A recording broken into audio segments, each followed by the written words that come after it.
E aí pessoal, beleza?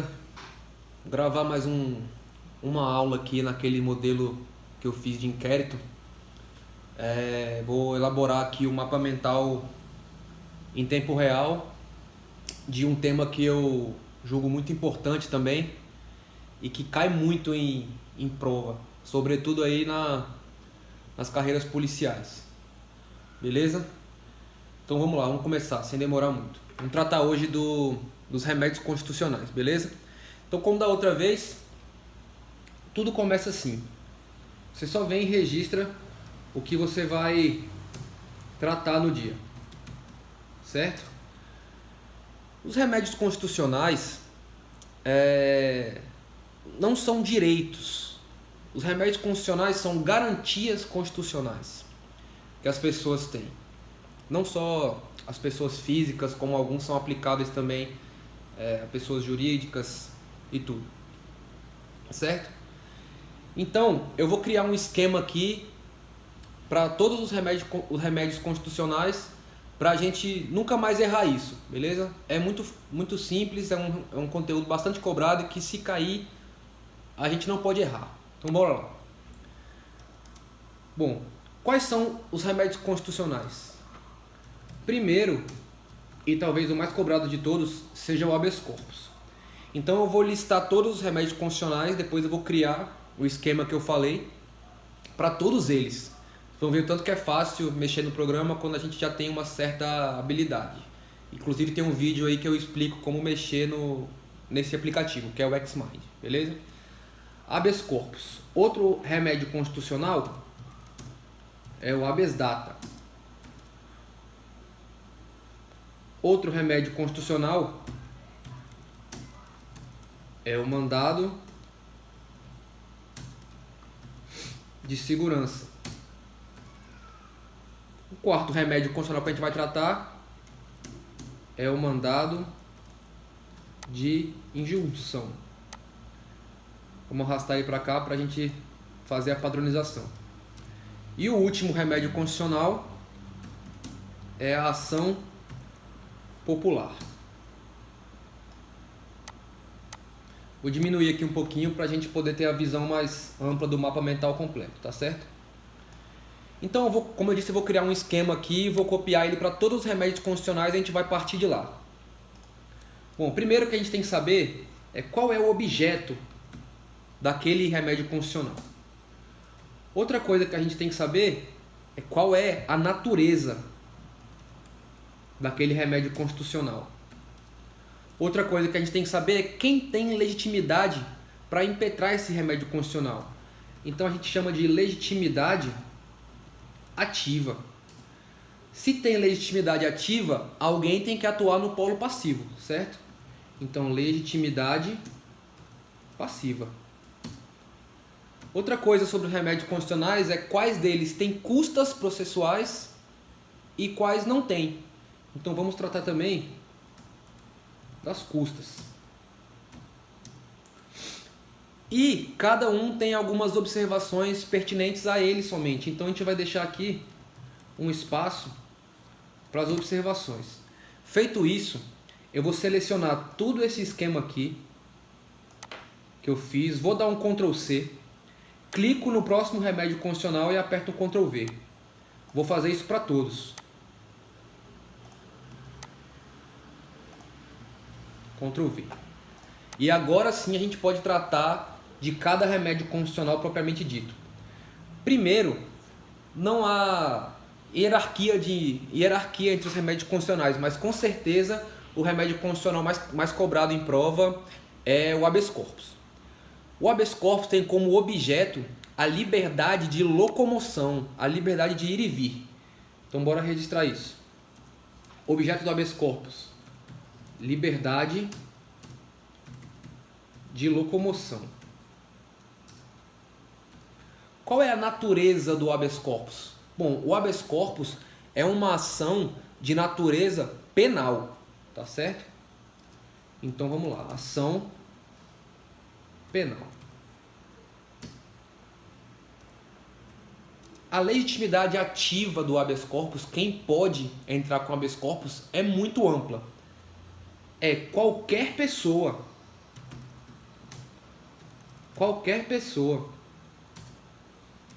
ainda que sem advogado. Então muitas questões perguntam assim: para impetrar habeas corpus é necessário ter capacidade postulatória. Errado, não precisa de advogado, então ainda que sem advogado. Inclusive, pessoal, pessoa jurídica pode impetrar habeas corpus. A pessoa jurídica só não pode ser paciente do habeas corpus, porque a pessoa jurídica não se locomove, então não há por que entrar com habeas corpus para proteger a liberdade de locomoção de uma pessoa jurídica, certo? Então, inclusive, PJ pode ser um sujeito ativo do habeas corpus. Quem pode atuar no polo passivo do habeas corpus? Bom, quem pode atuar no polo passivo do habeas corpus é a autoridade pública ou o particular.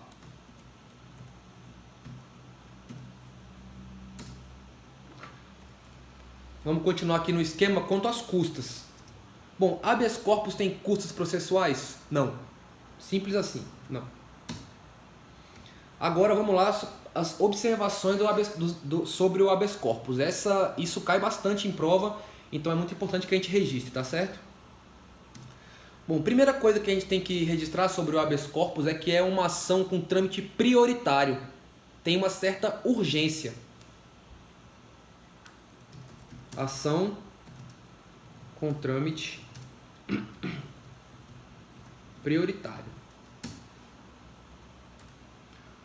Outra observação também cai muito em prova. Normalmente as questões perguntam se é cabível habeas corpus contra pena de multa. E a resposta é não. Não cabe habeas corpus contra pena de multa.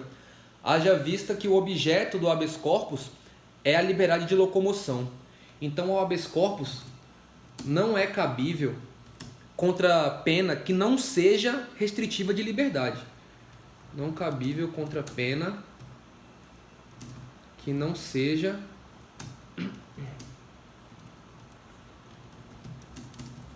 restritiva de liberdade. Outra observação importante sobre o habeas corpus é que ele pode ser concedido de ofício se houver uma flagrante ilegalidade. Então pode ser concedido de ofício, havendo, se houver, fica melhor, né? Se houver flagrante ilegalidade. Uma outra observação muito interessante sobre o habeas corpus é que o habeas corpus pode ser concedido em face de medida protetiva de urgência da Lei Maria da Penha, porque algumas medidas protetivas de urgência da Lei Maria da Penha impedem que o sujeito aproxime-se da mulher, então está restringindo o seu direito de ir e vir, certo? Então, se o juiz achar que naquele caso é cabível um habeas corpus, o habeas corpus pode sim ser concedido em face de MPU, medida protetiva de urgência. Então, pode ser concedido em face de MPU. Inclusive, pessoal, o pessoal me pergunta às vezes nos comentários onde que eu trabalho, onde eu sou lotado.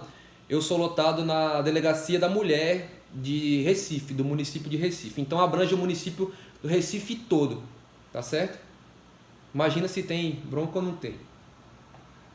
Então, quanto ao habeas corpus é isso. Então você vai complementando conforme você for fazendo os exercícios.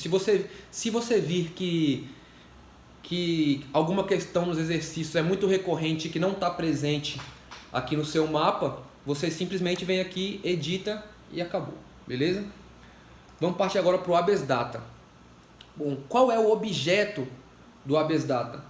O objeto do habeas data é a liberdade de informação pessoal. Beleza? Então bora lá.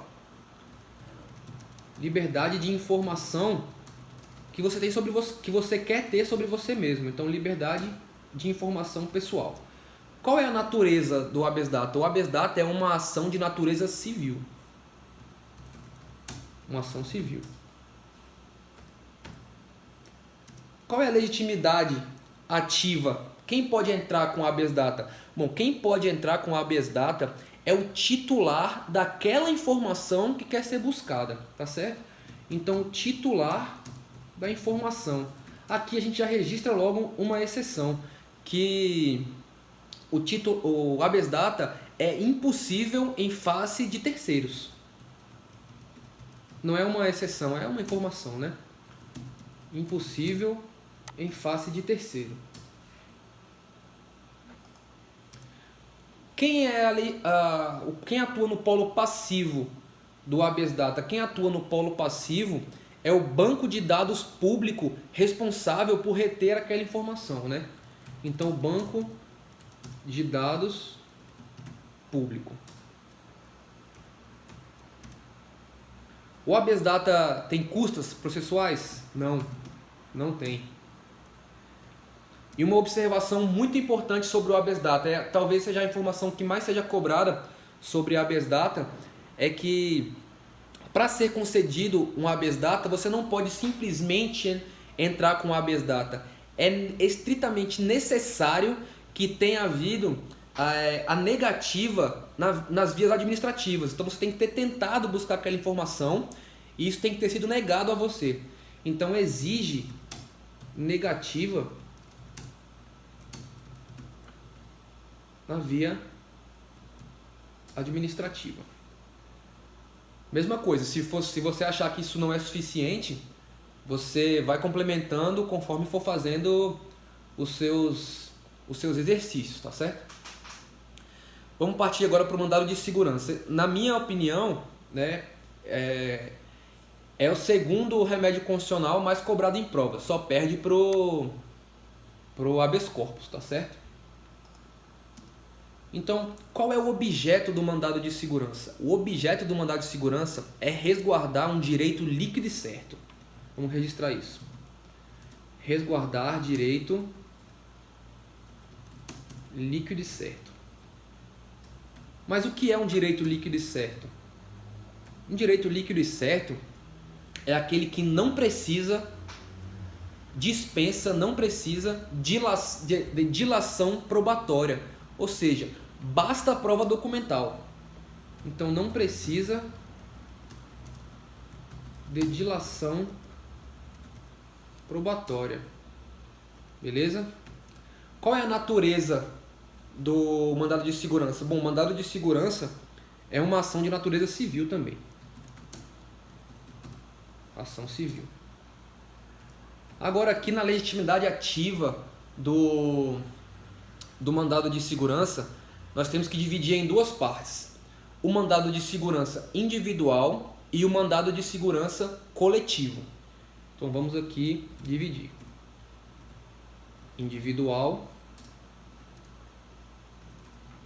e coletivo. Bom, no mandado de segurança individual, quem tem legitimidade para entrar com MS?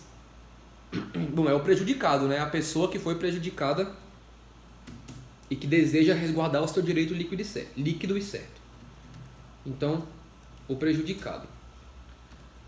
O mandado de segurança coletivo já tem umas regrinhas mais chatinhas, mas que basta você fazer algumas revisões depois que você com certeza vai decorar isso bem fácil. Então, quem tem legitimidade para entrar com mandado de segurança coletivo? São 4 entidades. Primeiro, partido político com pelo menos um representante em qualquer das casas, na Câmara ou no Senado, em qualquer casa. Essa é uma das entidades que tem direito a impetrar a mandado de segurança coletivo. Outra entidade que tem direito é a organização sindical, os sindicatos. Então, organização sindical.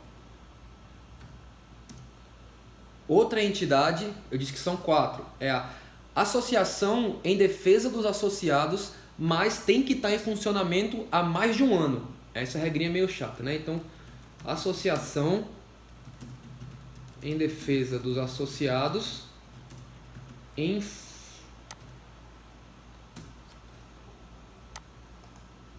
dá uma travada aqui, né? em funcionamento há mais de um ano. E a última associação e a última entidade que tem o direito de impetrar mandado de segurança coletivo é a entidade de classe. Tá certo? Quem que atua no polo passivo do mandado de segurança? Bom, a autoridade pública coatora ou equiparado. Não é coautora, coatora. Autoridade pública coatora ou equiparado. Bom, o mandado de segurança tem custas processuais? Sim. Mandado de segurança, sim, tem custas. E algumas observações importantes sobre o mandado de segurança. Eu vou registrar aqui duas. Tem mais, mas eu acredito que essas sejam as mais importantes. É que ele tem o prazo decadencial de 120 dias. Essa é uma informação importante. Prazo decadencial de 120 dias. Outra observação importante é que o mandado de segurança não pode ser impetrado em face de ato de gestão de empresa pública e sociedade de economia mista. Olha, é lógico, são decisões comerciais da sociedade de economia mista das empresas públicas, não há por que alguém impetrar o mandado de segurança, né? Então não cabe contra ato de gestão de empresa pública ou sociedade de economia mista. Essas são as informações sobre o mandado de segurança. Vamos lá, para o mandado de injunção. Qual é o objeto do mandado de injunção? É você se proteger da ausência de norma que te impeça de exercer um direito constitucional. Então, a ausência de norma que impeça exercício de direito constitucional. Qual é a natureza do mandado de injunção? Bom, o mandado de injunção também é uma ação de natureza civil. A legitimidade ativa do mandado de injunção é exatamente a mesma do mandado de segurança, tanto para o mandado individual quanto para o mandado coletivo. Então eu vou escrever apenas isso, as mesmas do mandado de segurança, porque está aqui em cima do mapa, então basta que eu olhe ali para cima, certo? A mesma do MS, que é mandado de segurança.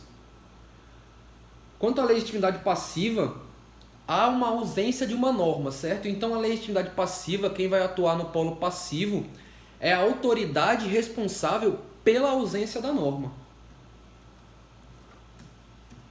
Então a autoridade responsável pela ausência da norma. Pessoal, quanto às custas do mandado de injunção, o mandado de injunção possui também custas, tá certo? Então, sim. Algumas observações importantes sobre o mandado de injunção é que o mandado de injunção ele traz uma regulamentação provisória sobre aquele tema, o que não se confunde com legislar. Ele regula aquele tema, aquela ausência normativa, de maneira temporária. Então, traz regulamentação temporária. E outra coisa, pessoal, importante sobre o mandado de injunção é que ele tem eficácia erga omnes, que quer dizer sobre todos, para todos. Então, eficácia erga omnes. Beleza?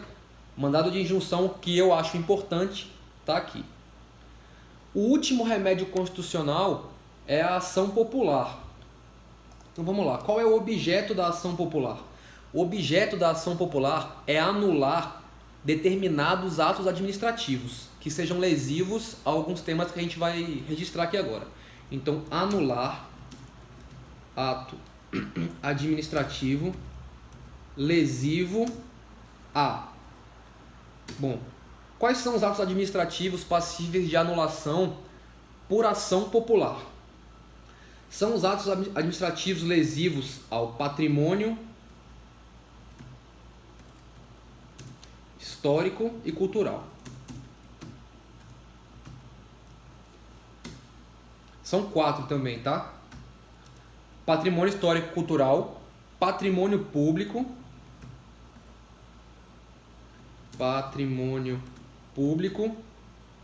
ato administrativo lesivo ao meio ambiente, e por último, ato administrativo lesivo à moralidade pública, tá certo? Moralidade pública. Qual é a natureza da ação popular? A ação popular é uma ação de natureza civil também. Ação civil. Quanto à legitimidade ativa, a ação popular tem uma questão importante. Quem pode entrar com ação popular? Diferentemente do habeas corpus, não é qualquer pessoa. Quem pode entrar com ação popular é qualquer cidadão. E qual é a diferença? A diferença é que qualquer cidadão refere-se àquele brasileiro que está no pleno gozo dos seus direitos políticos. Então, qualquer cidadão. Que quer dizer o quê? Brasileiro em pleno gozo de direitos políticos. Tá certo? A legitimidade passiva, quem vai atuar no polo passivo da ação popular, é aquela autoridade que editou aquele ato administrativo. Então, a autoridade responsável pelo ato. Quanto às custas da ação popular, também tem um detalhe. A regra é que não haverá pagamento de custas. Mas se estou falando que é a regra, então é porque tem uma exceção, certo? Então a regra é não. Mas a exceção é que se for comprovada a má-fé, haverá o pagamento de custas. Então má-fé comprovada. Como eu havia dito no vídeo passado, você não precisa escrever que é uma exceção, basta que você coloque a cor vermelha, que o seu cérebro vai ligar o sinal de alerta e você já vai saber que aquilo é uma exceção sem precisar perder seu tempo escrevendo a palavra exceção e depois perder o seu tempo lendo a palavra exceção, certo? E as exceções a gente edita na hora, porque senão depois pode acabar passando batido. Então, como sempre, eu faço tudo em negrito e a exceção aqui a gente já vai deixar em vermelho.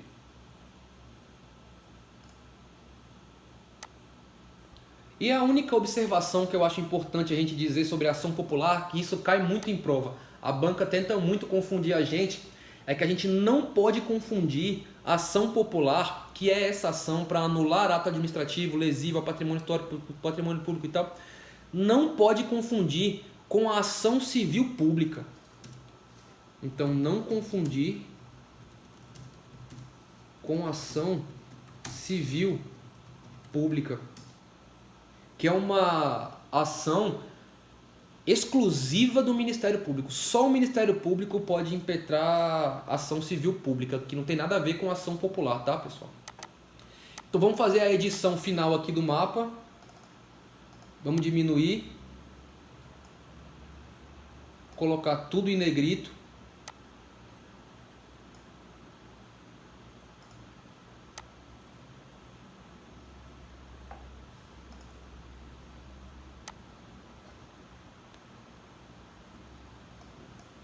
Como eu disse, a barra de edição aqui fica sempre à direita, então você vai se adaptando aos poucos. Tópicos em preto. Aí você vem aqui na cor da letra e arruma, tá certo? O mais simples possível. Eu não gosto desses retângulos, tem gente que gosta, se funciona para você, continue fazendo. Eu prefiro que seja sublinhado e com o fundo da mesma cor do fundo da página, né? Que é sempre branco. Então os tópicos aqui já estão em preto, os conteúdos como eu explico naquele primeiro vídeo lá, são em azul. E você faz isso aqui com os outros remédios constitucionais. Eu vou mexer aqui só no habeas corpus a título de exemplo. Então é isso aí, pessoal. Mais uma aula, né? Eu não sou professor, mas passando o conteúdo aí em forma de mapa mental para ajudar você a montar o seu próprio mapa mental. Lembre-se, pessoal, não adianta você vir pedir os meus mapas mentais. Você tem que elaborar os seus próprios. Você tem que suar a camisa e fazer o seu. Então é isso, pessoal. Então, vou deixar aí mais de novo meu e-mail na descrição. Minhas redes sociais também vou deixar na descrição. Eu respondo na medida do possível, porque tem chegado muito e-mail e eu nunca fui acostumado a receber tanta mensagem assim. Mas eu sempre procuro responder e quero agradecer de novo cada um que dedica um pedacinho do seu tempo aí a assistir aqui a um vídeo meu e deixar o seu comentário, o seu gostei. Beleza? Muito obrigado aí mais uma vez. Continue acompanhando aí, pessoal. Um abraço.